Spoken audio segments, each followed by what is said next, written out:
প্রধান অতিথির আগে আমি সংক্ষেপে 2 মিনিটের কথা বলছি। আমাদের আজকের মূল গুরুত্বপূর্ণ কথা বলবেন কালাম ফয়জী ভাই, দার্শনিক, গবেষক, লেখক। সম্মানিত বন্ধুগণ, আজকে আমরা 26শে মার্চ মহান স্বাধীনতা দিবস পালন করছি। 1971 সালে 30 লক্ষ প্রাণের বিনিময়ে এবং 2 লক্ষ মা বোনের ইজ্জতের বিনিময়ে আমরা একটি স্বাধীন বাংলাদেশ পেয়েছি। কিন্তু দুর্ভাগ্যের বিষয়, এই 2024 সালের স্বাধীন বাংলাদেশ দেখা 1971 সালের সেই 30 লক্ষ শহীদ আজকে লজ্জা পাচ্ছে। আজকে দেশের স্বাধীনতার সার্বভৌমত্ব দেখে তখন যে 2 লক্ষ মা বোন ইজ্জত দিয়েছে তারা আজকে লজ্জিত হচ্ছে। কারণ আজকে ছোট ছোট মেয়েদেরকে দর্শন করে নির্মমভাবে হত্যা করা হচ্ছে। বিভিন্ন মাদ্রাসাতে ছোট ছোট ছেলেদেরকে বলাৎকার করা হচ্ছে। এই বলাৎকার আর দর্শন দেখা 1971 সালে যে মা বোনেরা ইজ্জত দিয়েছেন তারা আজকে লজ্জিত হয়েছে। আজকে দেশে যে একটা নৈরাজ্য চলছে, গুম খুন চলছে, দেশের আজকের স্বাধীনতা একজন বিপদস্ত। এই স্বাধীনতা দেখা 1971 সালে সেই 30 লক্ষ শহীদ আজকে লজ্জা পাচ্ছে। আপনারা জানেন যে 1971 সালে যে রাজাকারেরা যে ভূমিকা পালন করত, 24 সালে সেই সমন্বয়কেরা একই দায়িত্ব তারা পালন করছে। 1971 সালে আল বদর আল শামস বাহিনী যে কাজ করত, সেই 24 সালের তহিদি জনতা সেই একই কাজ করছে। আপনারা জানেন 1971 সালে সেই পাকিস্তানের দোসর শান্তি কমিটি যে দায়িত্ব পালন করত, 24 সালের সেই তহিদি জনতা নাগরিক কমিটি সে একই দায়িত্ব পালন করছে। সম্মানিত বন্ধুগণ, এই দায়িত্ব দেখার জন্য, এই নৈরাজ্য দেখার জন্য, অরাজকতা দেখার জন্য 1971 সালে 30 লক্ষ মানুষ প্রাণ দেয় নাই, 2 লক্ষ মা বোন ইজ্জত দেয় নাই। বন্ধুগণ, এই যে আজকে দেশে যে নৈরাজ্য চলছে, অরাজকতা চলছে, যে আজকে আপনারা দেখছেন যে সমন্বয়কেরা জায়গায় জায়গায় দুর্নীতি, লুটতরাজ করছে, চাঁদাবাজি করছে। এখন পাবলিক টয়লেট তো সেই চাঁদাবাজি থেকে রক্ষা পাচ্ছে না। 24 সালের সমন্বয়কেরা বললো যে আমরা বৈষম্যের বিরুদ্ধে আন্দোলন করছি, কিন্তু দুর্ভাগ্যের বিষয় বৈষম্য এখন মানুষের মাথার উপরে একবারে বস্তা বেঁধে উঠাই দেওয়া হয়েছে। প্রত্যেকটা জায়গায় জায়গায় লোক নিয়োগ করা হচ্ছে, কোনো জায়গায় সার্কুলার দেওয়া হচ্ছে না। প্রত্যেকটা জায়গায় জায়গায় দুর্নীতি হচ্ছে, লুটতরাজ হচ্ছে, চাঁদাবাজি হচ্ছে, দখলবাজি হচ্ছে।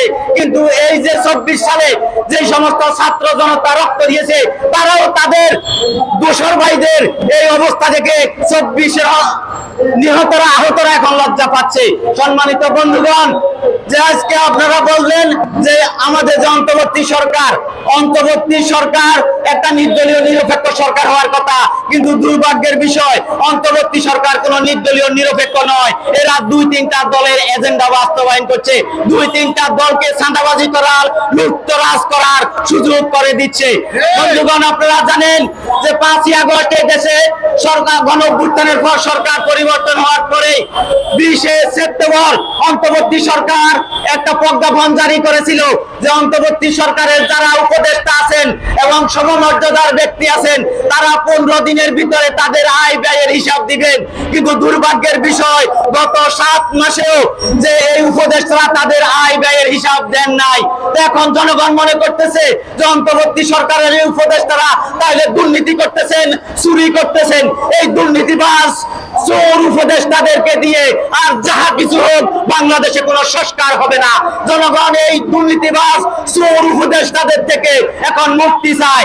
বাংলাদেশের জনগণ এই দেশে যে গণতান্ত্রিক পরিবেশ দেখতে চায়, যে ভোট, গণতন্ত্র, আইনের শাসনের জন্য এই দেশে 30 লক্ষ মানুষ প্রাণ দিয়েছিল, 2 লক্ষ মা বোন ইজ্জত দিয়েছিল। বাংলাদেশের জনগণ সেই একটি গণতান্ত্রিক বাংলাদেশ চায়। বাংলাদেশের মানুষ অতি তাড়াতাড়ি একটা গণতান্ত্রিক পরিবেশ দেখতে চায়। গণতান্ত্রিক পরিবেশের মূল লক্ষ্যই হলো ভোটাধিকার। জনগণ এখন ভোটের মাধ্যমে একটা গণতান্ত্রিক বাংলাদেশ দেখতে চায়। কিন্তু সম্মানিত বন্ধুগণ, কিন্তু অন্তর্বর্তী সরকারের উপদেষ্টারা, অনেক উপদেষ্টা বলল যে তারা যদি উপদেষ্টা হতে পারে তাহলে তারা ন্যায় ন্যায্যতা প্রতিষ্ঠা করবেন। কিন্তু দুর্ভাগ্যের বিষয় আপনারা দেখেছেন অন্তর্বর্তী সরকার শপথ নেওয়ার পরেই নওগাঁ ডিসি কে নিয়োগ দেওয়া হলো 2 কোটি টাকা দিয়া, 4 কোটি টাকা দিয়া। তখন একজন সচিব বললেন যে এটা যে আমার বেশি আকাঙ্ক্ষা নাই, আমাদের 5 কোটি টাকা দিলে হবে। এই হলো অন্তর্বর্তী সরকার উপদেষ্টাদের আজকের দেশের শাসন। জনগণ এই শাসনের নামে দুঃশাসন দেখতে চায় না। আমরা বাংলাদেশের মানুষ এই অন্তর্বর্তী সরকারের দুঃশাসন থেকে মুক্তি চাই। এই অন্তর্বর্তী সরকার কোন নির্দলীয় নিরপেক্ষ সরকার নয়। এই অন্তর্বর্তী সরকার শপথ নেওয়ার পরেই এই দেশে জ্বালাও পোড়াও হয়েছে। এই দেশে এখন প্রত্যেকটা জায়গায় মব জাস্টিস চলছে। মানুষ চাইছিল যে এই দেশে ন্যায্যতা প্রতিষ্ঠা হবে, ন্যায় বিচার প্রতিষ্ঠা হবে, কিন্তু এখন মব জাস্টিস প্রতিষ্ঠা করা হচ্ছে। আপনারা জানেন প্রত্যেকটা জায়গায় এখন সমন্বয়ক নামক এই কুলাঙ্গারেরা, এই টোকাইরা প্রত্যেকটা জায়গায় এখন চাঁদাবাজি করছে, লুটতরাজ করছে, মানুষের বাড়ি ঘর দখল করছে। এই দখলবাজি দেখার জন্য 24-এর গণঅভ্যুত্থানে এই দেশের ছাত্র জনতা রক্ত দেয় নাই। এই দেশের ছাত্র জনতা রক্ত দিয়েছে। এই দেশে একটা বৈষম্যহীন, শোষণ মুক্ত, ইনসাফ ভিত্তিক সমাজ প্রতিষ্ঠা হবে। কিন্তু দুর্ভাগ্যের বিষয়, এই যে দুর্নীতিবাজ চোর উপদেষ্টারা সেই ন্যায্যতা প্রতিষ্ঠা করতে পারে নাই। এই দেশের এই অন্তর্বর্তী সরকারের উপদেষ্টাদের এই চোরদের শাসন, এই চোরদের সংস্কার জনগণ আর দেখতে চায় না। তাই আজকে এই মহান স্বাধীনতা দিবসে আমরা সেই বীর শহীদদের স্মরণ করছি। এখন অনেকেই 1971 সাল আর 24 সালকে এক করতে চাচ্ছেন। এটা দুর্ভাগ্যের বিষয়। এটা এই 71 সালের বীর মুক্তিযোদ্ধাদেরকে অপমান করার শামিল বলে আমরা মনে করছি। 71 সালের সংগ্রাম 71, 24-এর সংগ্রাম 24। বাংলাদেশে কয়েক বছর পর পরই একটা গণঅভ্যুত্থান হয়। এটা একটা গণঅভ্যুত্থান হতে পারে, কিন্তু কোনো স্বাধীনতা সংগ্রাম হতে পারে না। বন্ধুগণ, আপনারা জানেন যে 91 সালেও গণঅভ্যুত্থান হয়েছিল, 2006 সালেও গণঅভ্যুত্থান হয়েছিল, 2024 সালের গণঅভ্যুত্থান সেরকম একটা অভ্যুত্থান। এটা কোনো স্বাধীনতার যুদ্ধ ছিল না। বাংলাদেশ কোনো দেশের সাথে যুদ্ধ করে নাই যে এটা স্বাধীনতার যুদ্ধ।